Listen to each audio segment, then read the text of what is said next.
Hey everybody, it's Erin and welcome back to Style So Me. We're going to talk about cutting fabric today. Cutting your fabric seems like a very simple and straightforward thing, but there are a few things that you need to learn. I actually kind of skipped this and thinking I kind of knew it all, and let's just say my stretchy skirt did not stretch and I could not even get it over one leg. So I'm going to show you what I failed to learn when I first started sewing. Now your fabric usually comes on a bolt. It's a long rectangular cardboard base with your fabric wrapped around it. And usually it's doubled over and wrapped right sides together or right sides facing, meaning it's the side of the fabric that is meant to be seen is facing each other. And what you see is the inside of the fabric. So when the fabric cutter unrolls the fabric and cuts your fabric, they are simply just going to fold it back up and hand it to you or ship it to you. So when you get your fabric, the first thing that you want to do is pre-treat your fabric. And what do I mean by that? I mean you need to wash your fabric or dry clean it according to the fabric manufacturer's instructions.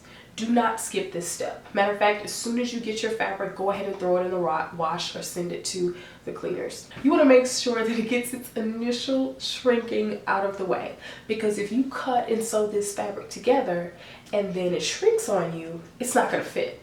It's going to be warped and you've just wasted your time and you've wasted your money. So go ahead and pre-treat your fabric. So now that you've got your fabric pre-treated and ready to go, you are typically going to lay your fabric out right sides together and with a fold, and I'll show you that in a second, with the fold facing you and the selvage edges furthest away from you. The selvage edges is the finished edge of your fabric, and you don't want to use the cut sides, meaning the ends where the cutter cuts your fabric, because they're in a rush. They're doing this all day. They don't cut it exactly straight across like they should. So your guide needs to be the selvage. I'll get to that in a second. When laying out your fabric, if your fabric is wrinkled, go ahead and iron it according to the proper iron setting. If you're not sure, start low and then take it up a little higher as needed. And always use a pressing cloth if you're not sure. It protects your iron and it protects your fabric. So just to recap, you want to pre-treat your fabric and you want to make sure that it is wrinkle free. I've done both on my fabric. Now, when I was talking about the selvage edges, I'm talking about this edge up here. And a great way to determine if it is the selvage edge of your fabric is there will usually be a white band or some sort of band, and sometimes there's the fabric manufacturer's printed information. That's a telltale sign that that is a selvage edge. And when I say right sides together, meaning this is the outside of the fabric, and so it is the right side, I want it facing each other. And you can see here my selvage edges are lined up all the way across, and you can see here, especially on this side, you can see that my cut edges are not straight. So I said don't use your cut edges as a guide, because if you do, it will misalign your selvage edges. So always use your selvage edges as a guide to lining up your fabric. And here is the fold of your fabric. It's just simply the folded edge. Now, your pattern instructions usually give a cutting layout, and in this instruction it shows you, based on the width of your fabric, best practice on how to place your pattern pieces. This is a guide, and you don't want to start cutting before you're sure that you have enough fabric, because I personally always have to make fitting adjustments. I usually always have to add at least 2 inches to the length of my skirts and pants, and at least 1 inch to 2 inches to the length of my bodice.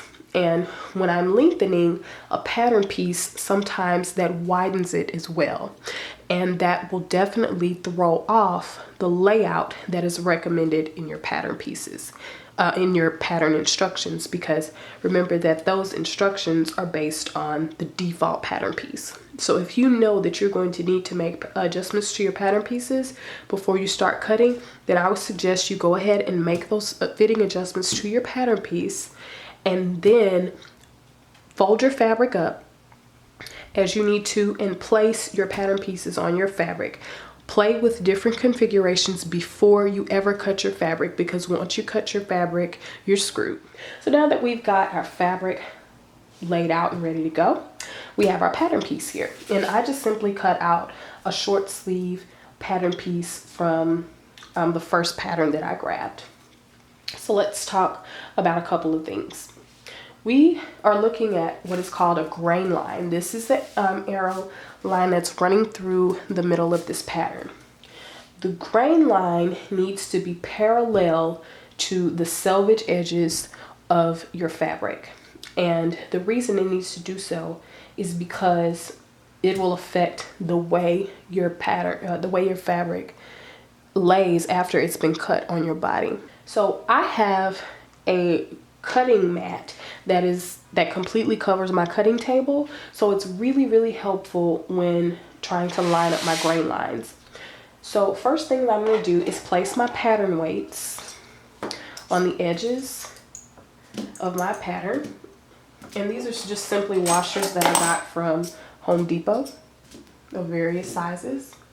This helps keep my pattern in place. Some people like to pin their pattern piece to their fabric, but if I know sometimes I need to do a little jiggling around of my pattern, and it's much easier to do so with these instead of pinning and unpinning my fabric.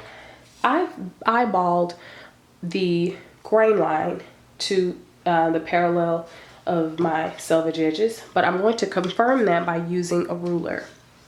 I'm going to place my ruler at the top edge of my fabric, and I'm going to see where it hits.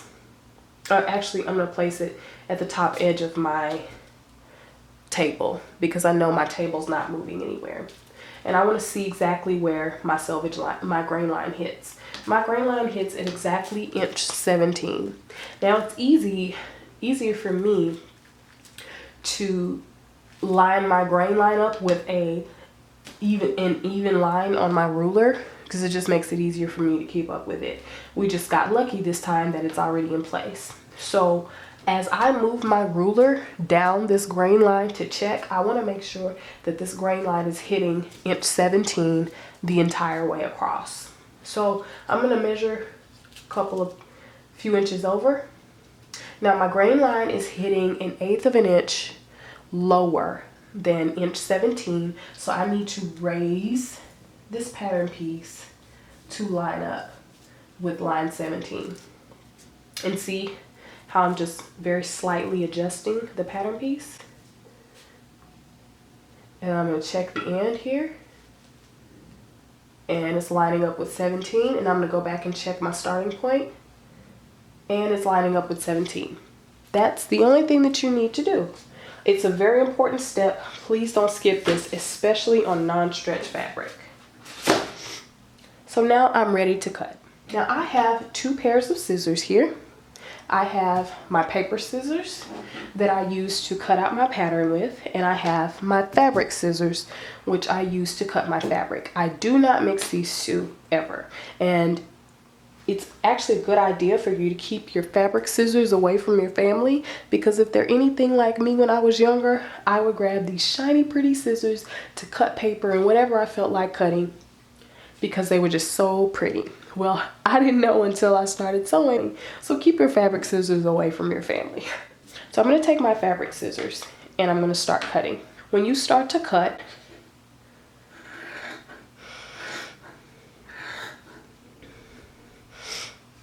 watch, I'm simply guiding my scissors and I'm using short, comfortable paces in cutting my fabric. Don't ever feel like you need to rush. My wrist is dropped. I'm not up here, I'm down here. And if you need to, go ahead and place a hand gently on your pattern piece to keep it in line, because it does tend to shift. Now it's very good practice to not lift your scissors from your fabric when you're cutting around corners, but it does take practice. But don't feel bad if you need to lift your scissors and reposition yourself. The most important thing here is that you cut your pattern pieces out accurately. So I'm coming around a corner. So I'm going to cut a little bit past my point, and then I'm going to shift my wrist, and I'm going to cut. I'm simply guiding my scissors again. I'm not pushing my scissors because that's going to wrinkle up my fabric and distort my cutting. Now, simply because I am trying to work around a camera and a tripod, I'm actually going to separate myself, but I normally would not. I'd simply just turn and continue cutting. It's not the end of the world if you have to pick up your scissors. And see, I'm not going any faster than I'm comfortable with. You're not trying to beat anybody.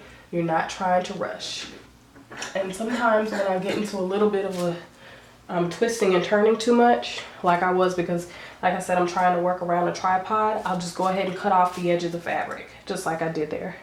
Remove your excess fabric, and voila, there you go.